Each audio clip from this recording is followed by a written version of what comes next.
Il y a un mois, nous avons éclairci et repiqué les tomates. Et il y a 15 jours, nous avons semé des plantes annuelles.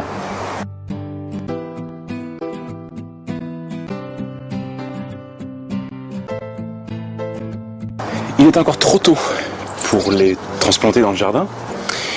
Par contre, nous pourrons le faire à la fin du cycle descendant, c'est-à-dire vers le 20 avril.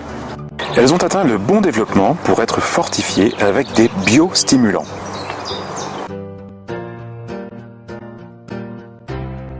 Nous utilisons du purin d'ortie et du purin de prêle. L'ortie a des vertus parce qu'elle est riche en fer et en azote.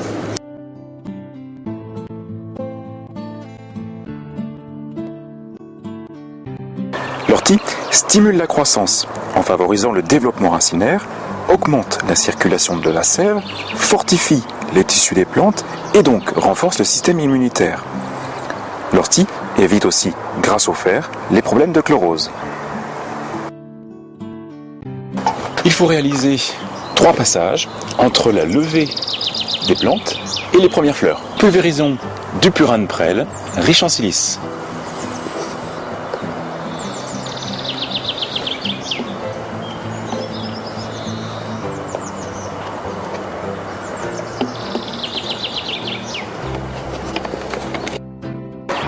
La silice est l'anti-maladie par excellence.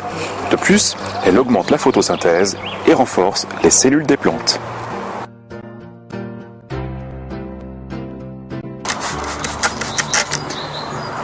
Tout comme le purin d'ortie, pulvérisez le purin de prêle 3 fois entre la levée des jeunes plantes et les premières floraisons.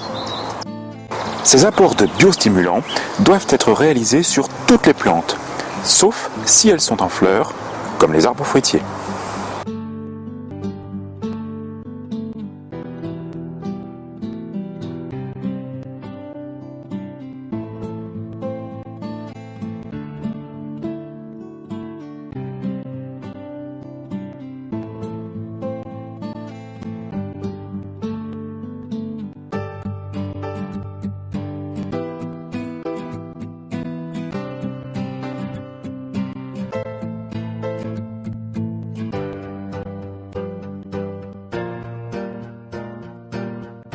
Commencez à mettre de la couleur dans vos jardins en plantant les premières plantes annuelles les plus résistantes.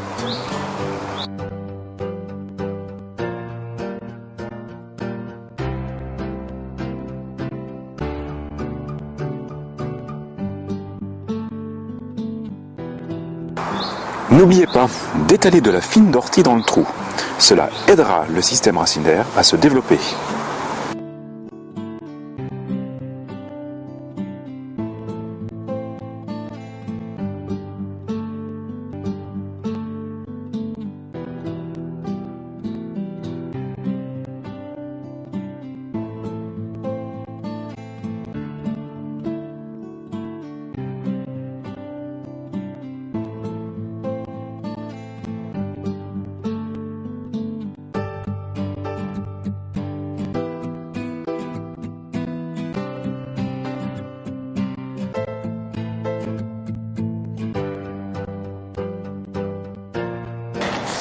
L'attention doit être portée sur toutes les plantes en pot, du jardin, mais aussi de la maison.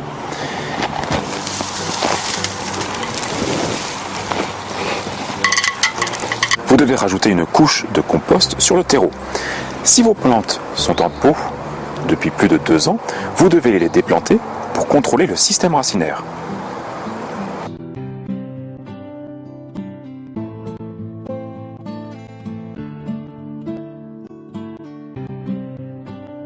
Si le pot de la plante est trop juste, rempotez-la dans un pot plus grand. Sinon, rajoutez uniquement du terreau enrichi de compost.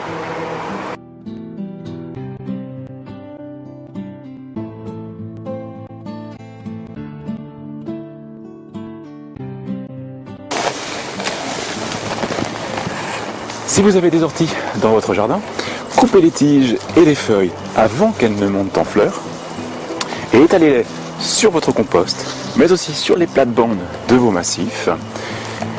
Leur décomposition servira, tout comme le purin d'ortie, à apporter de l'azote et du fer.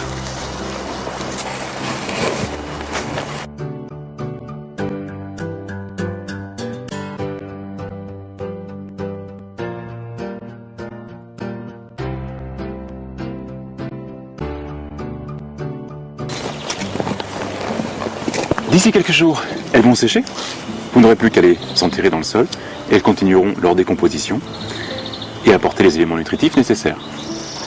J'en ai bien ?